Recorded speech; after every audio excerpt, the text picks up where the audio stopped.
So I figured, well, I'm awake, and there's been stuff moving up in the replay queue for a little while, so why don't I just sit down and do a replay stream, because sometimes I do that.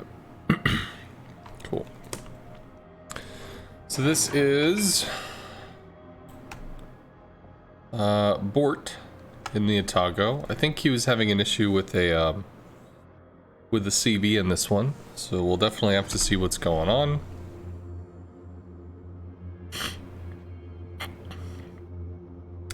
DD and radar ship heading to A.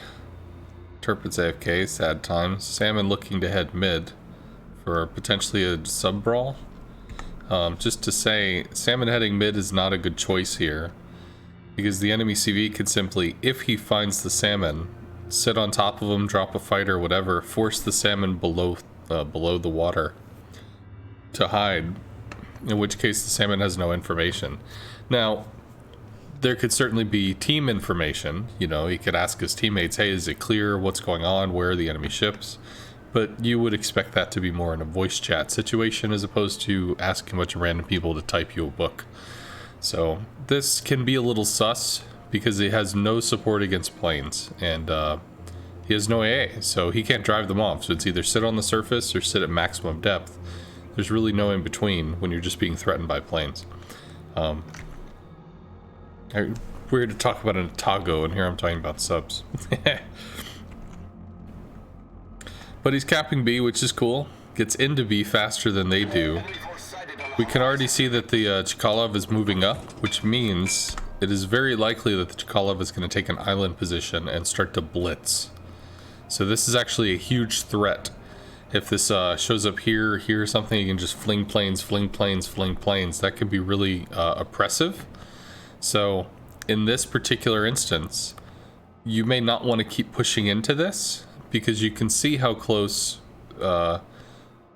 this may be. Russian CV often is going to want to park on an island. It's going to want to get close to a front line in a safe position so that its detection is cut off and it can just throw stuff.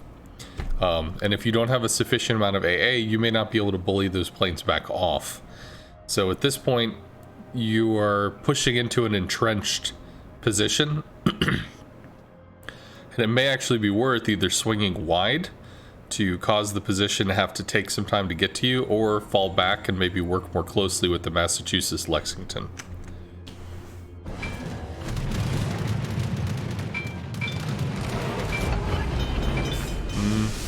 You were turning and then you stopped turning. I mean, skip bombs were coming in, you knew that. You definitely showed the rear of your ship. You may have worried about showing broadside to a Massachusetts down the way or something like that, but this is one of the things you're going to face in a forward position like this. You're going to pull fire. I mean, you took a few hits. It's not that big of a deal. You have a heal on the Atago, but you turned a little and then you didn't commit. And again, there could have been Massachusetts guns behind this, which could have been a reason why you didn't commit, but there was no reason to stay completely angled to take that. If you're worried about Massachusetts guns, you could have turned north also, which would have kept the island between you and potential shells if the Massachusetts is over here. Okay, so for the Chkalov bombs, these don't have an angle. These strike from however the hell they're going to strike. These are like Graf Zeppelin bombs, but they drop 6 instead of 2. The only thing that's going to burn this down is AA. And one thing I'd like to show here, you have a Lexington. Granted, I think he's over kind of in this area for some reason. But because you have a Lexington, you do have forward spotting, or at least access to forward spotting, without having to do it yourself. Pushing this aggressively, pulling away from the Massachusetts, is just going to get you harassed, especially because we can see the CV is going to be in this area, so they're very quickly able to sling out planes.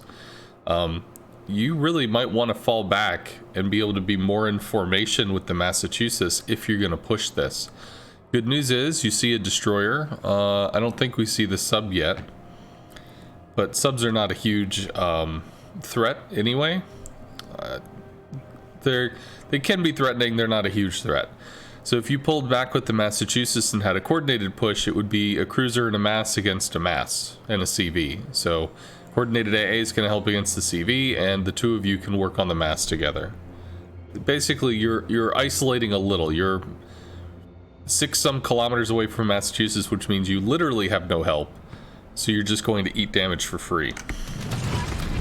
And also, this is relevant to Russian CV, and I believe we covered this because Bortt had come into the channel asking, you know, how the hell do you play against the Chkalov? One thing is to be very cognizant when you're playing against Russian CV of where is your broadside. All of the big damage strikes on a Russian CV are broadside based. The torpedo strikes are broadside based. The skip bomb strikes are broadside based. Now the bombs are not. So in this case, it doesn't matter. You can do whatever the hell you're going to do.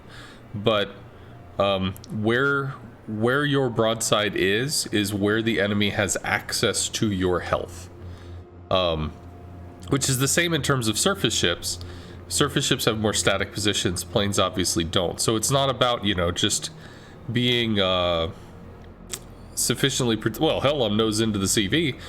But it's also just being aware of, you know, what's between. So if you were, for instance, in this area, pointed in this direction, the torps wouldn't have a line on you. So it wouldn't be a threat. If you were in this area, pointed in this way, then skip bombs wouldn't be a threat to you. Because there's not going to skip over an island. He might leap over the island and try to hit you with the first drop, but the first drop is extremely inaccurate. So he would have to come all the way down to the south to be able to access your broadside, which is a long flight. And in general, outside of the rocket boost, they're slow planes. So at this point, still a little too far forward, and just be cognizant of the broadside, not only because of the CV, but also because there's Massachusetts, but I think you're already aware of that because of how you played earlier.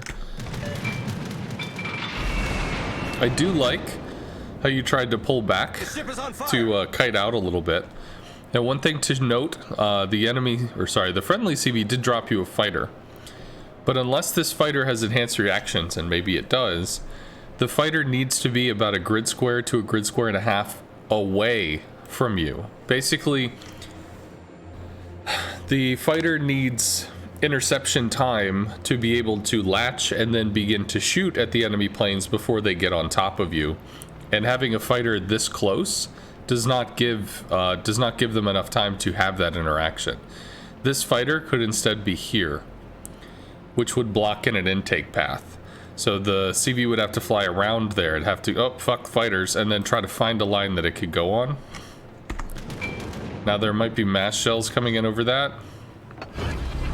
Alright, so at this point we've been struck by the CV twice. Skip bomb interaction, bombing interaction. We see skip bombs again. Skip bombs are broadside only. You are presenting a least time direct attack to a CV, which is something CV players are going to love. That's absolutely, I mean, mentally you just train for this shit. Hopefully, you know, you're ready to slam into a turn. And honestly, you've taken some punishment that Massachusetts hasn't taken any. Just back up. You know, back up, let the mass go in. There's no DD out here. You don't have to frontline for him. Good. Turning. Cool. You take a single bomb hit, it's not that big of a deal. And now he's going to start in on the mass. Enemy submarine in sight.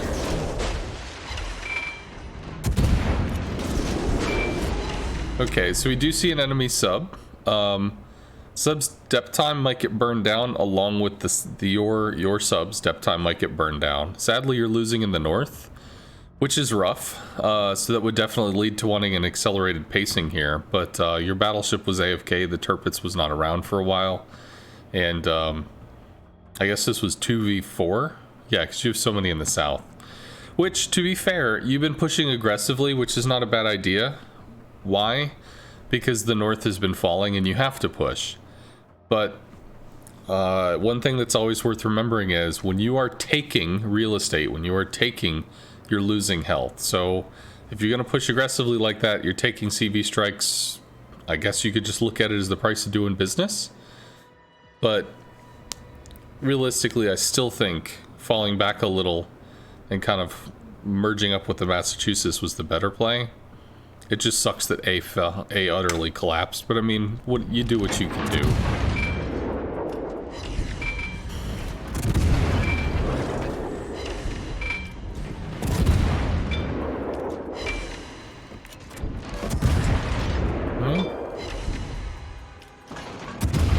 job chewing them up. Repel air attack. And he stays on the Massachusetts for a while, and realistically I expect the Tupolev to die. Cool. So now you don't have to worry about...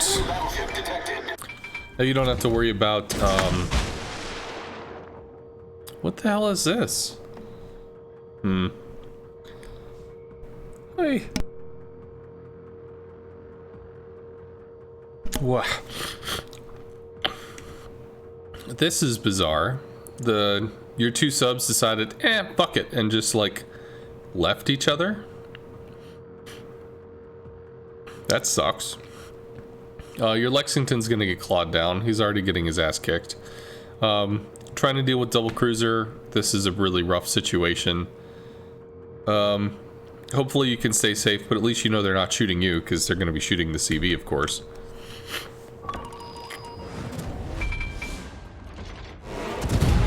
Torpedoes, astern.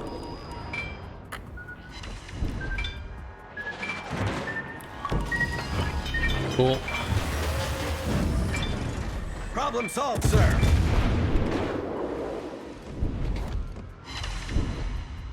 Requesting assistance. So good connections with the HE shells. I don't actually think you want to be turning in this direction. I think you do want to be kiting in this direction, closer to the Massachusetts, for as long as he lives. Also, primarying the Charles versus primarying the Baltimore. Just realistically, the Charles is an 07 player. It's going to be extremely hard to deal with him. So I think probably focusing the Baltimore is going to be the steadier shot. And this angle, trying to get this strike, is leaving you presented to a North Carolina, but mostly to a Charles, because we don't really know where this guy's going. So I think you might actually want to be in this direction, trying to kite back toward the battleships. So this line of movement as opposed to that line of movement, but just depends on if they take advantage of it. But it's an 07 player, so it's probably going to take advantage of it. No, he's farming a battleship. We've spotted an enemy submarine.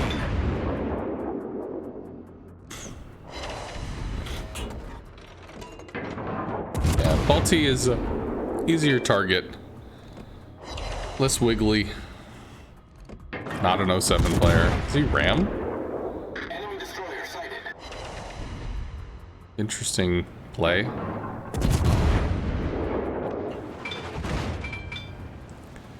Okay, well. I don't know about the recommit here. It feels like the recommit is early because you're committing without backup. You know, yeah, your Massachusetts just brawled this one down, but he obviously died. And now it's you versus cruiser battleship while you're still waiting for the Tirpitz to get in. I still think kiting out is probably the right answer, and then linking up with the battleship to come through so that you can work together. Because now you're a target. You're a target while there's nothing else to shoot. And actually, something worth thinking. I don't have access to, oh wait, do I? Detection 9.3. You are not detected if you don't fire. And it can be nice to fire because you're doing something, but you always have to think about if it's one ship shooting at two ships is more than one. If you can hit, they can hit. That's not to say that you can't dodge better than they can dodge or whatever. Just the realistic, basic nature of the situation. It's a 2v1. Every time you fire, you're engaging in a trade. Do you really want to do this? Are you sure about this? You could have just dropped off the map, maybe moved up a little more aggressively. Your torpedoes are 10 clicks, but waiting really for the Tirpitz to trundle into position is going to be the thing that's going to allow you to fight here. I mean, they've got a North Carolina with all the health in the world and an 07 player and a Charles, as well as an Akazuki somewhere. I think you just kind of chill the fuck out until the Tirpitz gets in position, the sub gets in position, and starts to give you some assistance before you start helping out. And you do go dark. Great.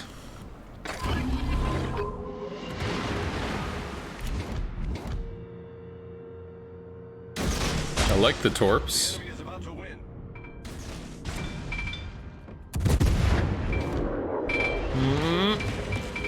Yay! He's definitely already waiting for it. You probably turn to get the other torps in line because he's gonna juke your shit. Oh, wait. I think he eats 2.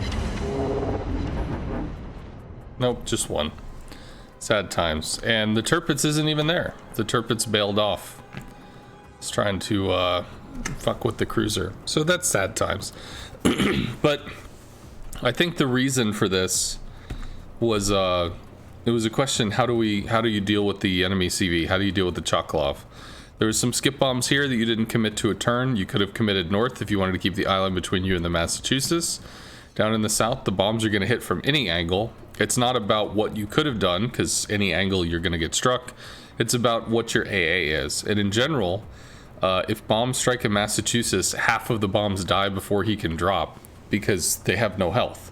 And they have to actually get really close to on top of you before they can drop. So if you just linked up your AA with the Massachusetts, the bombs would be almost entirely ineffective. And then he started working on the Massachusetts after that. So really you just got struck, I think, twice? No, you also got hit by skip bombers again, but you angled successfully, juked the Massachusetts shells, and took a single bomb, which did like 2,000 damage. So, yeehaw. I guess we talked about quite a bit more than the CV play, but, you know, it's what it is. It was still a fun game to watch.